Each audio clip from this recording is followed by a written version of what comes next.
26واں پارہ سورہ قاف کی یہ آیات آپ کے سامنے تلاوت کی گئی ہیں۔ خطبات جمعۃ المبارک میں اس سورہ مبارکہ کی تفسیر پر ہماری گفتگو کا سلسلہ جاری ہے، اور اس ضمن میں آج یہ 10واں خطبہ جمعۃ المبارک ہے۔ گزشتہ خطبہ جمعۃ المبارک میں جو آیات بینات ہم نے تلاوت کی اور سیکھی، اس میں اللہ رب العزت نے ارشاد فرمایا کہ سور پھونکا جائے گا اور یہ قبروں سے نکل کر حشر کے میدان میں آنے کا دن ہوگا، اور یہ وہی ہے جس کے بارے میں تم غفلت میں پڑے ہوئے تھے۔ ہم نے آج تمہاری غفلت کا پردہ چاک کر دیا، اور آج تمہاری آنکھ اس کی بصارت بڑی تیز ہے۔ اس وقت اس کا قرین کہے گا کہ یہ جو میرے پاس میری تحویل میں تھا یہ حاضر ہے۔ اور اس ضمن میں صحیح مسلم کی حدیث مبارکہ آپ کے گوش گزار کی تھی کہ سید الانبیاء جناب محمد الرسول اللہ صلی اللہ علیہ وسلم نے فرمایا کہ ہر انسان کے ساتھ ایک جن قرین ہے اور ایک فرشتہ قرین ہے۔ آپ سے پوچھا گیا کیا یہ جن قرین آپ کے ساتھ بھی ہے؟ آپ نے فرمایا میرے ساتھ بھی ہے، لیکن اللہ نے میری مدد فرمائی اور یہ مسلمان ہو گیا، اور اب مجھے خیر کے علاوہ کوئی اور بات نہیں بتلاتی۔ تو یہ دو قرین، ایک برائی کی طرف اکسانے والا اور اس کے مقابلے میں ایک فرشتہ جو نیکی کی طرف ترغیب دیتا ہے، یہ دونوں انسان کے ساتھ موجود ہیں۔ یہاں چونکہ کفار کا ذکر ہے اور شروع سے ان کے عقیدہ آخرت کے بارے میں جو شکوک شبہات یا اس کا انکار ہے، اس بارے میں دلائل دیے جا رہے ہیں، تو اس قرین سے مراد وہ شیطان قرین ہے جو انسان کے ساتھ لگا۔ اب اللہ تعالی کی طرف سے اس شخص جو آخرت کا انکاری ہے اور مذاق اڑاتے ہوئے کہتا ہے کہ جب ہڈیاں گل سڑ جائیں گی، بوسیدہ ہو جائیں گی، تو دوبارہ کون اٹھائے گا، اور کہتا ہے کہ انسانوں کو اتنی بڑی تعداد میں اگر اٹھا بھی لیا جائے تو ان کے ہر عمل کا حساب کون لے گا۔ اس منکر اور اللہ رب العزت کی علیم اور خبیر اور عادل ہونے کی صفات کا انکار کرنے والے کو اس کے بارے میں حکم دیا جائے گا کہ القیا فی جہنم کل کفار عنید، ڈال دو جہنم میں پھینک دو ہر ناشکرے معاند کو، مناع للخیر، جو بہت زیادہ خیر سے روکنے والا، معتد مریب، حد سے تجاوز کرنے والا، اور شک میں مبتلا کرنے والا۔ الذی جعل مع اللہ الہا آخر، یہ وہ ہے جس نے اللہ کے ساتھ اوروں کو الہ ٹھہرایا ہوا تھا۔ فَأَلْقِيَاهُ فِي الْعَذَابِ الشَّدِيدِ، تو اس کو پھینک دو شدید عذاب کے اندر۔ فرمایا القیا فی جہنم، القیا کا جو صیغہ ہے یہ ویسے تو تانیث کا دو کے لیے استعمال ہونے والا صیغہ ہے کہ تم دونوں پھینک دو۔ ایک تاثر یہ ملتا ہے کہ سائق اور شہید جو ساتھ آئیں گے ان کو کہا جائے گا کہ تم دونوں اس کو پکڑ کر جہنم میں پھینک دو۔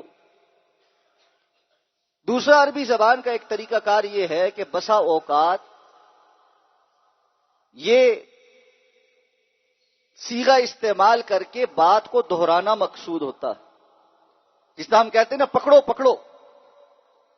پھینکو۔ تو القیا کا مطلب یہاں پر یہ ہے کہ پھینکو، ڈال دو ان مجرموں کو جہنم کی آگ کے اندر ڈال دو۔ اس جہنم کا سبب 5 باتیں گنوائی گئی. سب سے پہلے ارشاد فرمایا کہ اس کے جہنم میں بھیجنے کی وجہ یہ ہے کفارن. یہ مبالغے کا صیغہ ہے کفر سے. بہت زیادہ حق کا انکار کرنے والا یا بہت زیادہ ناشکرا، کیونکہ کفر کا معنی دونوں چیزوں پر آتا ہے، انکار کرنے والا بھی اور ناشکری کے معنی میں.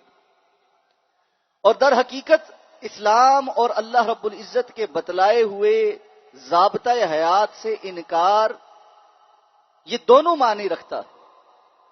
ایک اللہ کی بات سے انکار، دوسرا اللہ رب العزت کا کھا کر اس کی ناشکری کہ اس کی اطاعت اور فرما برداری کے بجائے انسان اپنی منمانی کرتا پھرے. اس لیے فرمایا اس کا پہلا گناہ یہ ہے کہ یہ حق کا انکار کرنے والا بڑا ہی ناشکرا انسان. دوسرا گناہ کہلوایا کہ یہ عنید ہے، مخالفت پر اترا ہوا. صرف یہ نہیں کہ اپنی بات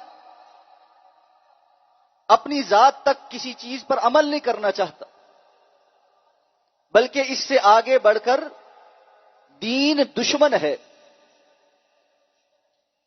معاند ہے، باقاعدہ طور پر اللہ کے دین کی مخالفت اس کے دل و دماغ کے اندر رچ بس چکی. اس کا نتیجہ کیا نکلا ہے؟ مناع للخیر. یہ بہت زیادہ خیر سے روکنے والا ہے. اب یہ خیر کیا ہے؟ اس میں بہت ساری چیزیں شامل. اللہ رب العزت نے ارشاد فرمایا کنتم خیر امت اخرجت للناس. تم سب سے بہترین امت ہو جو لوگوں کے لیے نکالے گئے ہیں. تأمرون بالمعروف وتنہون عن المنکر. تم نیکی کا حکم دیتے ہو اور برائی سے روکتے ہو.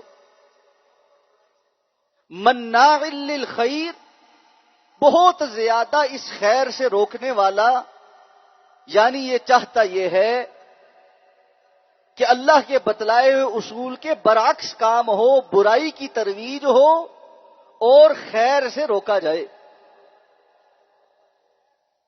قرآن مجید نے جا بجا ایسے کافروں کا تذکرہ کیا ہے اور ان کی یہ صفت بیان کی ہے.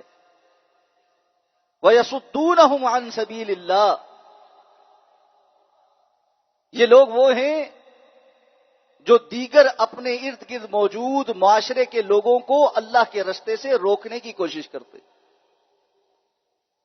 اس کے لیے طرز عمل کیا اختیار کرتے ہیں؟ معتد مریب. معتد کہتے ہیں حد سے تجاوز کرنے والا، باؤنڈریز کو توڑنے والا. مریب کہتے ہیں خود بھی شک میں مبتلا اور دوسروں کو بھی شک میں مبتلا کرنے والا. اب یہ اس پورے جو اس کی جملہ صفات ہیں ان کو سامنے رکھ کر کچھ باتوں پر غور کیجیے. کفار خود بھی انکاری ہے اور بہت زیادہ ناشکرا بھی ہے. اس کے ساتھ اگلی بات یہ کرتا ہے کہ معاند ہے، دین کی مخالفت اور دین دشمنی اپنے اندر پال کے رکھتا. اس کے لیے ہر قسم کی خیر سے روکنے والا ہے اور اس کام کو کہ خیر سے لوگوں کو روک سکے دو چیزیں اس کے لیے کرتا ہے. ایک حد سے تجاوز اور ایک شک میں مبتلا کرنا اور ہونا.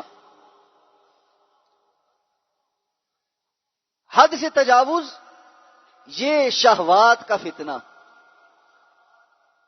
اور شک یہ شبہات کا فتنہ. اللہ کے رستے سے روکنے کے لیے ہر دور میں ان دو باتوں پر ہی محنت کی گئی ہے. شہوات کا فتنہ یہ ہے کہ میرا جسم ہے، میری مرضی ہے، حدود اور قیود کیوں لگائی جائیں؟ انسان آزاد ہے، ایک ہی مرتبہ زندگی ملنی ہے، اپنی جتنی خواہشیں پوری کر سکتے ہو وہ کر لو. اور چونکہ انسان کی یہ ایک پیدائشی کمزوری ہے کہ اس کو خواہش پرستی ایک امتحان کے طور پر ملی ہے. وہ اپنے آپ کو منمانی کر کے بڑا بڑا فیل کرتا ہے، اندر سے خوش ہوتا ہے. اسی لیے قرآن نے اس کو کہا ہے ظلومن جہولا، بڑا ظالم بھی ہے، بڑا جاہل بھی. تو جس کو جتنی منمانی کی عادت پڑ جائے وہ اس قدر اپنے آپ کو کامیاب تصور کرنے لگ جاتا ہے کہ میں تو اپنی خواہشات پوری کر سکتا ہوں، میں تو اپنی مرضی کر سکتا ہوں. پھر جب اپنی مرضی پوری ہونے لگتی ہے تو آگے چل کے وہ چاہتا ہے کہ دوسروں کے اوپر بھی اس کی مرضی مسلط ہو جائے. پھر وہ طاقت کے نشے میں آگے بڑھنا چاہتا.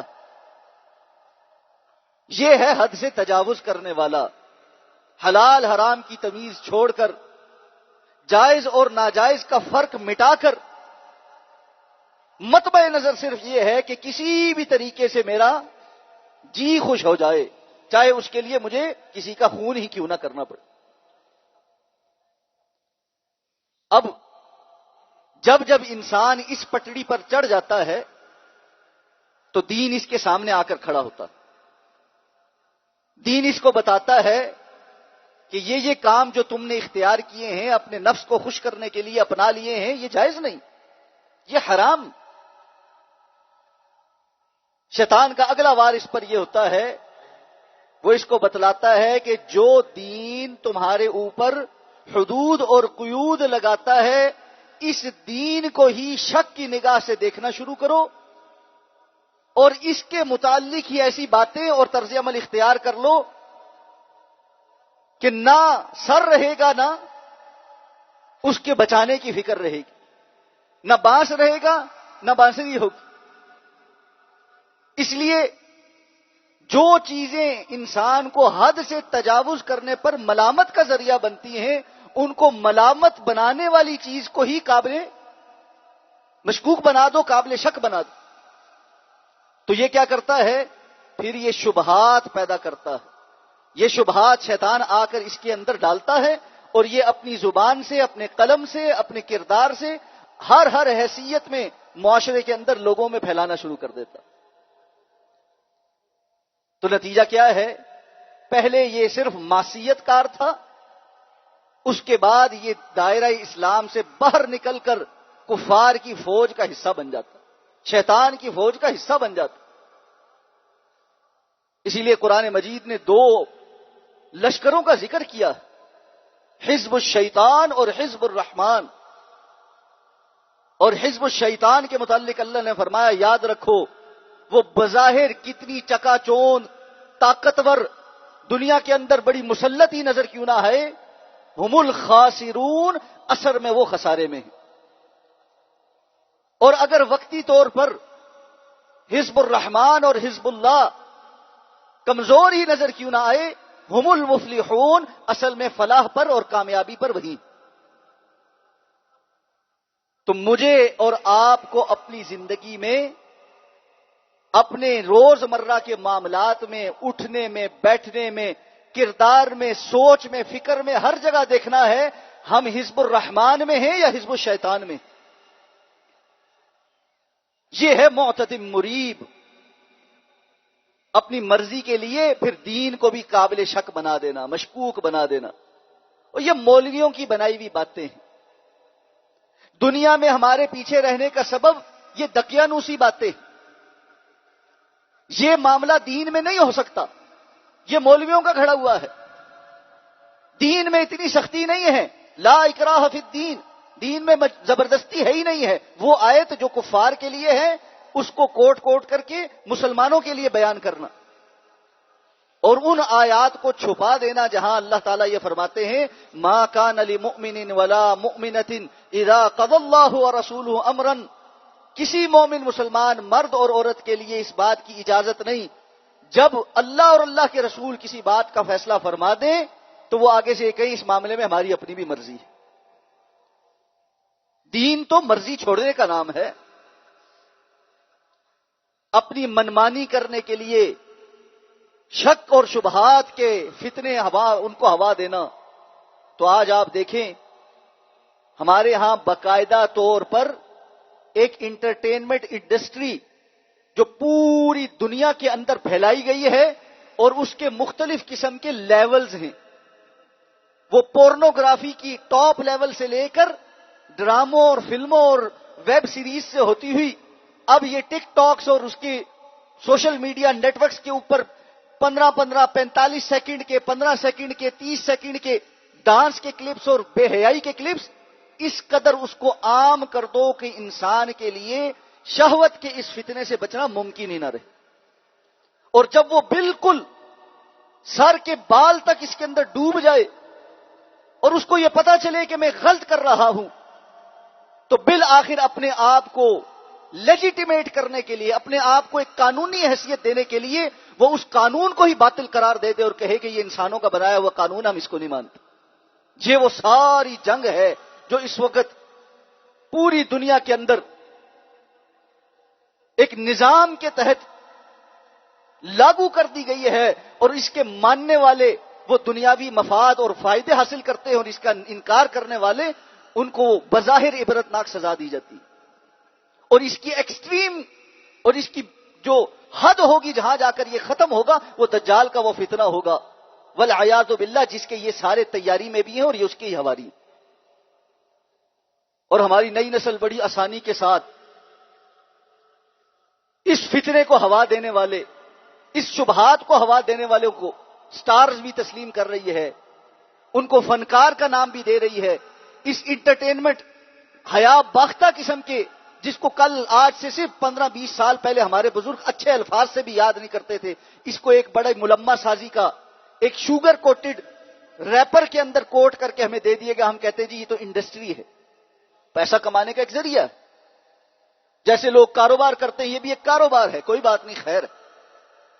معتدم مریب, معاشرے کے اندر یہ وہ لوگ ہیں جو حد سے تجاوز کرنے والے بھی ہیں, لوگوں کو حدود اور قیود پھلانگنے کی ترغیب بھی دیتے ہیں اور اس کے نتیجے میں اسلام کے متعلق شکوک اور شبہات بھی پیدا کرتے ہیں.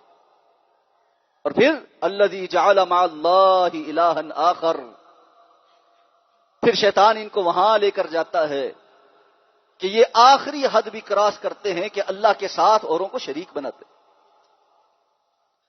اور یہ یاد رکھیے, اگر آپ اس کو تھوڑا سا گہرائی میں جا کر سرچ کریں گے آپ کے لیے بڑا آسان ہے. اسی انٹرٹینمنٹ انڈسٹری کے جو ٹاپ کے لوگ ہیں, جو آئیکنز ہیں اس کے, ان کے لیے بالآخر وہ معاہدے ہیں جو وہ براہ راست شیطان کے ساتھ کرتے ہیں. اس کی عبادت کے معاہدے ہیں, اپنی روحوں کو اس کے حوالے کرنے کے معاہدے. اور یہ میں آپ کے سامنے کوئی ایسے قصے کہانی کی باتیں نہیں رکھ رہا, جو لوگ تھوڑی بھی اس سے شدھ بت رکھتے ہیں وہ اس ماحول کو بڑے اچھے طریقے سے جانتے ہیں. کہ بات یہاں پر آ کر ختم ہوتی ہے کہ شیطان پھر وہ ظلم عظیم کرواتا ہے جس پر انسان مر جائے تو اس کی مغفرت کبھی بھی نہ ہو سکے. وہ ہرگز اس بات پر بھی راضی نہیں ہے کہ کوئی بندہ کسی ایسے برے عمل پر مرے کہ جس کی وجہ سے جہنم کے اندر سے بھی وہ پاک صاف ہو کر نکل کر جنت میں چلا جائے. وہ چاہتا یہ ہے جس کے ساتھ میری دشمنی ہے وہ ابدی اور دائمی جہنمی بن کر رہے. الذی جعل مع اللہ الہا آخر, اللہ فرماتے پھر ٹھیک ہے جس نے اللہ کے ساتھ اوروں کو شریک بنایا ہے, فَأَلْقِيَاهُ فِي الْعَذَابِ الشَّدِيدِ, اس کو پھر دردناک عذاب کے اندر ڈال دو. پھر اس کا اللہ رب العزت کے ساتھ کوئی تعلق نہیں. اب جب یہ فیصلہ ہوگا اور حکم دیا جائے گا پکڑو اور ڈالو, تو جس کو پکڑا جانے والا ہوگا وہ واویلا کرے گا, وہ دہائیاں دے گا, اپنی برات پیش کرنے کی کوشش کرے گا. اسی کوشش میں ایک کام وہ یہ کرے گا, الزام لگائے گا کہ میرا کوئی قصور نہیں ہے, یہ جو میرے ساتھ کھڑا ہوا ہے جو کہتا ہے یہ آج حاضر ہے, اسی نے مجھے ساری زندگی بہکا کر رکھا, گمراہ کر کے رکھا, اور میں اس کے کہنے پہ یہ کام کرتا رہا.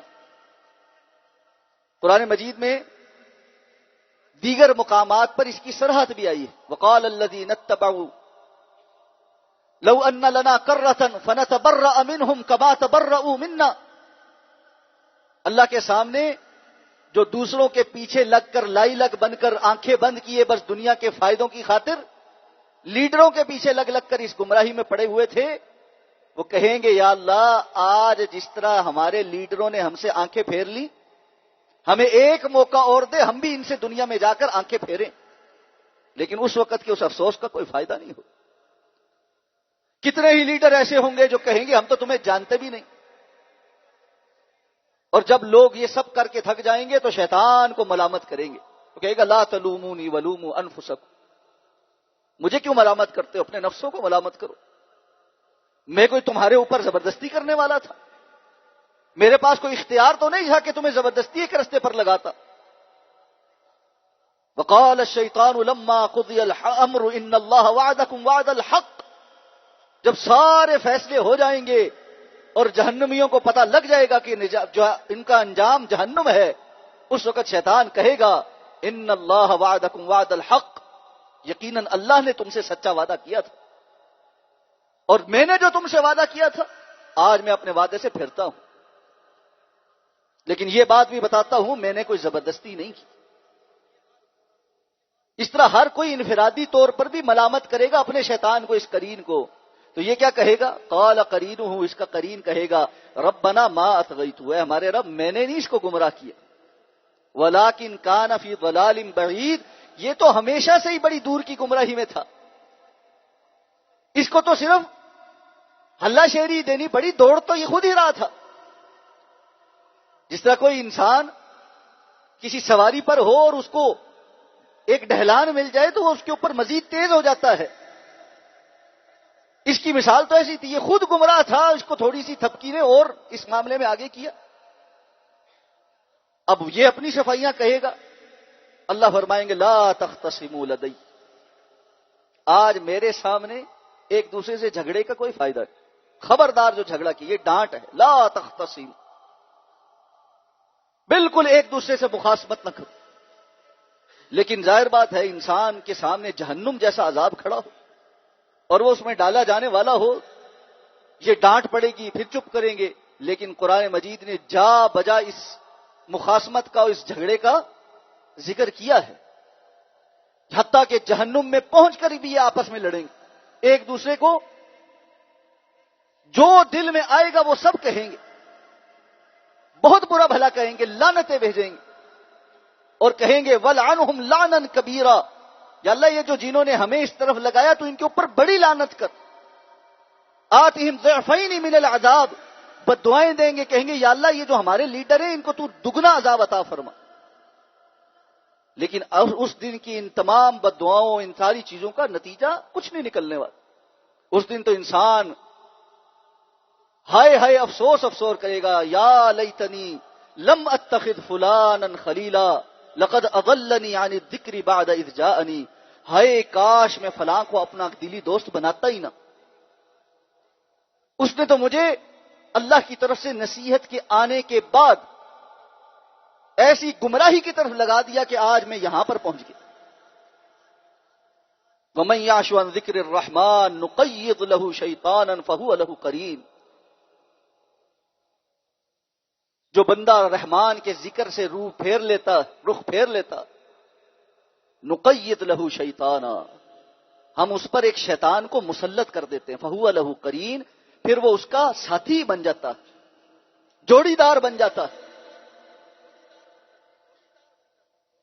اس حملے سے بچنے کا صرف ایک ہی طریقہ ہے کہ انسان اللہ کے ذکر کے ساتھ جڑے، اللہ رب العزت کا ذکر کرنے والوں کے ساتھ جڑے، اپنی صحبتیں اچھی کر لے۔ یاد رکھیے اگر آپ اس بھول میں ہیں کہ ارد گرد لوگ برائی کر رہے ہیں میں تو نہیں کر رہا، میں تو صرف ان کے ساتھ اٹھتا بیٹھتا ہوں، وہ غلط کام کرتے ہیں میں تو نہیں کرتا، یہ شیطان کا ایسا وسوسہ ہے جس میں مبتلا ہو کر بہت سے لوگ اپنے آپ کو ہلاکت میں ڈال گئے۔ ایک لکیر کھینچنی پڑے گی، ایک فیصلہ زندگی میں کرنا پڑے گا، ہمارا تعلق، ہماری دوستی، ہماری دلی محبت کے لائق ہماری رشتہ داریوں میں فیصلے،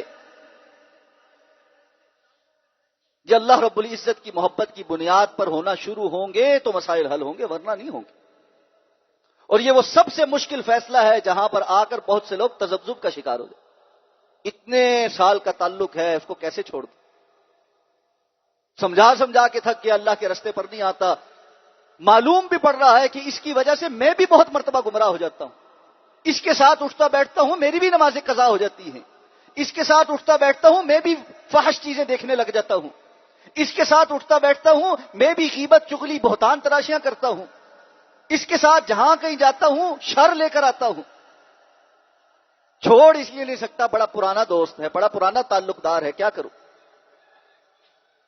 یہ فیصلے کرنے پڑیں گے۔ الولا والبراء، الحب للہ والبغض للہ، اللہ کے لیے محبت کرنا، اللہ کے لیے کسی سے نفرت کرنا، یہ فیصلہ جب تک نہ ہو ایمان کا ذائقہ انسان کے اندر نہیں آتا، اور جب تک ایمان کا ذائقہ اور حلاوت محسوس نہ ہو اس وقت تک اس ایمان پر چلنا انسان کو فائدہ نہیں دیتا۔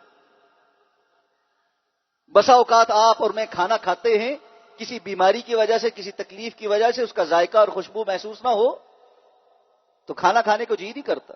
کھا بھی لیں اپنی ضرورت یا جسم کی ضرورت پوری کرنے کے لیے تو اکتاہٹ کے ساتھ کھاتے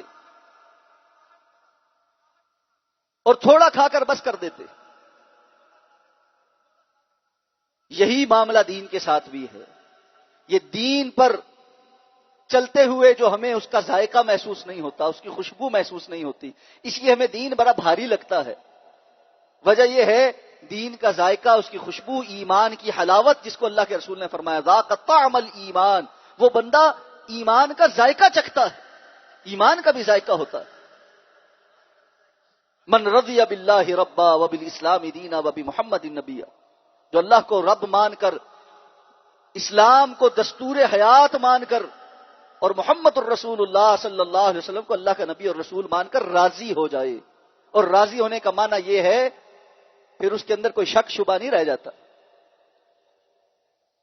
پھر وہ اپنی منمانی کے رستے کے اوپر نہیں چل رہا ہوتا، جہاں جی نہ کرے وہاں پر بھی وہ رکتا ہے، اس لیے کہ اس کو پتا ہے میں ایک امتحان گاہ میں ہوں، میں نے اللہ کے سامنے کھڑے ہو کر جواب دینا۔ لا تختصموا لدی وقد قدمت الیکم بالوعید، خبردار آج جو یہاں بحثیں کی، کیا تمہارے پاس میں نے وعید بھیج نہیں دی تھی؟ یقیناً میں تمہارے پاس وعید بھیج چکا تھا، ڈراوا بھیج چکا تھا۔ رسلا مبشرین و منذرین، اللہ کے بھیجے ہوئے رسول جو خوشخبریاں بھی دیتے تھے اور ڈراوے بھی دیتے تھے۔ جو اللہ کی اطاعت اور فرما برداری کرے گا وہ کامیاب ہوگا، جو اللہ کی نافرمانی کرے گا، منمانی کرے گا، وہ ناکام ہوگا۔ کیا یہ پیغام پہنچا نہیں تھا؟ پہنچا تھا۔ لا تختصموا لدی وقد قدمت الیکم بالوعید، اور پھر ما یبدل القول لدی، اب میرے ہاں بات تبدیل نہیں ہوتی۔ سیاق و سباق کو سامنے رکھیں تو یہ جملہ سمجھ آئے گا کہ وہ لوگ دعائیاں دیں گے، یا اللہ سمجھ آ گئی، سب کچھ پتا چل گیا، یہی دشمن ہے، فلاں ہے، ایسے ہے، ویسے ہے۔ ایک مرتبہ واپس،